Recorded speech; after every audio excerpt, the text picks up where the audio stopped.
ত্রয়োদশ জাতীয় সংসদ নির্বাচনে ২ শতাধিক আসনে নিরঙ্কুশ সংখ্যাগরিষ্ঠতা নিয়ে তারেক রহমানের নেতৃত্বাধীন বাংলাদেশ জাতীয়তাবাদী দল বিএনপি সরকার গঠন করতে যাচ্ছে খবর আমরা জানি। বিএনপি চেয়ারম্যানের কার্যালয়ের সামনে আছেন সহকর্মী নাজিয়া আফরিন।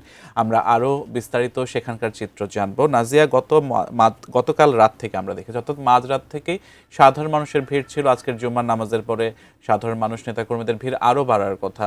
কি চিত্র আপনি দেখছেন জানাবেন। ফ্রিডম মানেই পরিপূর্ণ স্বাধীনতা।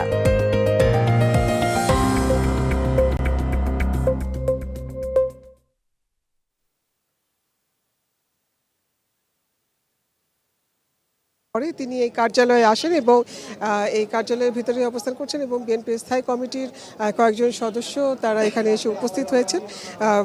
এসেছেন বিএনপির স্থায়ী কমিটির সদস্য সালাউদ্দিন আহমেদ এবং আমির খসরু মাহমুদ চৌধুরী। কিছুক্ষণের মধ্যেই বিএনপি মহাসচিব মির্জা ফখরুল ইসলাম আলমগীর তিনি এখানে এসে উপস্থিত হবেন এবং স্থায়ী কমিটির সদস্যরা সবাই যখন এখানে উপস্থিত হবেন তখন একটি বৈঠক অনুষ্ঠিত হওয়ার কথা যাচ্ছে। অর্থাৎ স্থায়ী কমিটির যে বৈঠক অনুষ্ঠিত হওয়ার কথা রয়েছে সেখানে অনুষ্ঠিত হবে। নিশ্চয়ই সিয়াম নিশ্চয়ই দেখতে পাচ্ছেন যে এখানে নেতাকর্মীরা এবং সমর্থক যারা রয়েছেন তারা এখানে ভিড় জমিয়েছেন এবং বিএনপি চেয়ারম্যান তারেক রহমান যখন বেরোবেন তাকে অভিবাদন জানানোর জন্য তারা এখানে উপস্থিত হয়েছেন। অনেকেই ফুল নিয়ে তারা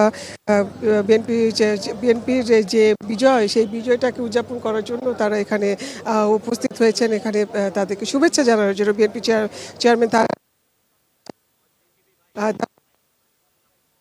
এই বিএনপি স্থায়ী কমিটির সদস্য সালাউদ্দিন আহমেদ যখন কার্যালয়ে প্রবেশ করেন তার আগে তিনি সাংবাদিকদের সাথে কথা বলেছেন এবং তিনি যেটি বলেছেন যে বিএনপির এই বিজয় শুধু বিএনপির নয়, এটি সাধারণ মানুষের বিজয় এবং এই জুলাই আন্দোলনের পরে যে জনমানুষের যে আকাঙ্ক্ষা ছিল এবং দীর্ঘ আন্দোলন সংগ্রামের মধ্যে দিয়ে যে এই গণতন্ত্রের পথে যে বিএনপি তার মর্যাদা রাখবে,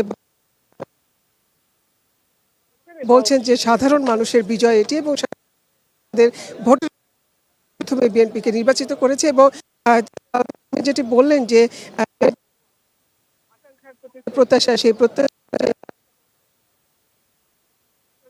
তার বিচার হবে এবং জুলাই যে হত্যা হয়েছে, যে গণহত্যা হয়েছে তার বিচার হবে এবং প্রয়োজনে তারা এছাড়াও তারা এই ভারত সরকারের কাছে যে আইন আওয়ামী লীগের যে প্যাকেজটা যে দোষরা তারা এখানে পালিয়ে গেছে তাদের বিচারের জন্য দেশে ফিরিয়ে আনার জন্য তারা আবেদন জানাবে।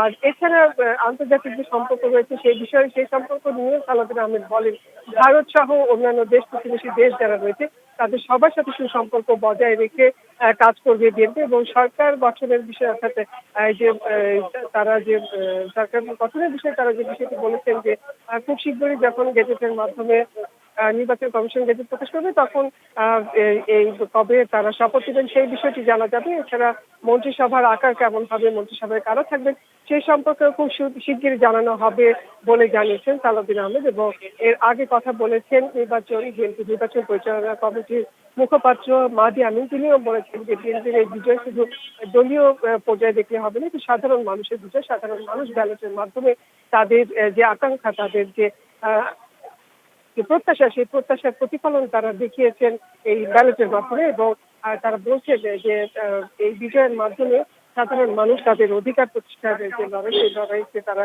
এটা তাদের প্রথম বিজয় এবং এই বিজয় অব্যাহত থাকবে এমনকি জানাচ্ছে। মাঝে মাঝে কিছুক্ষণের মধ্যে এখানে স্থায়ী কমিটির বৈঠক আছে, সেই বৈঠক অনুষ্ঠিত হবে এবং পরবর্তীতে জানানো হবে যে এই বৈঠক থেকে তারা কি সিদ্ধান্ত নেবেন সেই সম্পর্কেও আমরা জানতে পারব।